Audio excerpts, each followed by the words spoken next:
Сәлеметсіздер ме оқушылар? Параграф 7. Әке тірегің, ана жүрегің. Бірінші тапсырма оқылым. Мәтінді оқып, негізгі ақпаратты көтерілген ойды анықтауға бағытталған нақтылау сұрақтарын құрастырыңдар. Ата-анасын ардақ тұту, өзінің перзенттік парызын бір сәтке де есінен шығармау, жас ұрпақтың адамшылығының белгісі. Біздің дінімізде де, ділімізде де, дәстүрімізде де ата-ана ұғымы қастерлі де қасиетті. Қазақы отбасында ата-ана шаңырақтың шамшырағы, отбасының ұйытқысы. Дәстүрі мен дінін сабақтастыра білген момын халқымыз қашанда әкені шаңырақтың иесі, қамқоры, қорғаны деп таныған. Аналарымызды сол шаңырақтың алтын босағасы, келі тұтқасы, іспетті құрметтеп қастерлеген. Алты аға бірігіп әке болмас, 7 жеңге бірігіп ана болмас деп түйіндеген. Ата-ананың көңіліне шаңның тозаңдай да кірбің түсіруге болмайтынын, бұл мәселенің үлкен жауапкершілікті қажет ететінін әрбіріміз түсінуіміз керек. Енді сұрақтарға жауап берейік. Отбасындағы ата-ананың рөлін қалай түсінесіңдер? Мәтінде қазақтың қандай мінез көрініс тапқан? Отбасындағы ата-ананың рөлі өте маңызды. Әке отбасы тірегі, ана отбасына жылу шашып тұратын ең асыл жан.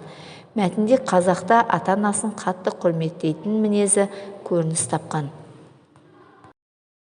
Екінші тапсырма. 2 топқа бөлініңдер. Бірінші топ оқылым мәтіндегі сөйлемдерден ой екпінін табыңдар. Екінші топ Мюнстенберг әдісімен жылдам оқи отырып сөздердің астын сызып шыққан сөздерге 3 мысалдан келтіріңдер. Бірінші топтың тапсырмасы бойынша бірінші сөйлем. Ата-анасын ардақ тұту, өзінің перзенттік парызын бір сәтке де естен шығармау, жас ұрпақтың адамшылығының белгісі. Яғни мұнда ой екпіні адамшылығының сөзіне түсіп тұр. Екінші топтың бұл сөздерді оқыған кезде дыбыс екпіні, тіркес екпіні деген сөздер шықты. Дыбыс екпіні бәрекелді, жарайсың, көп, үлкен деген сияқты сөздерде дыбыс екпіні түсіп тұрған сөздер созылып айтылып тұр.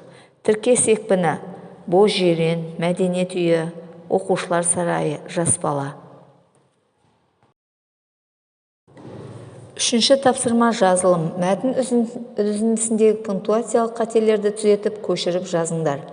Бағу қағуда көп мағына барында шек жоқ шырағым.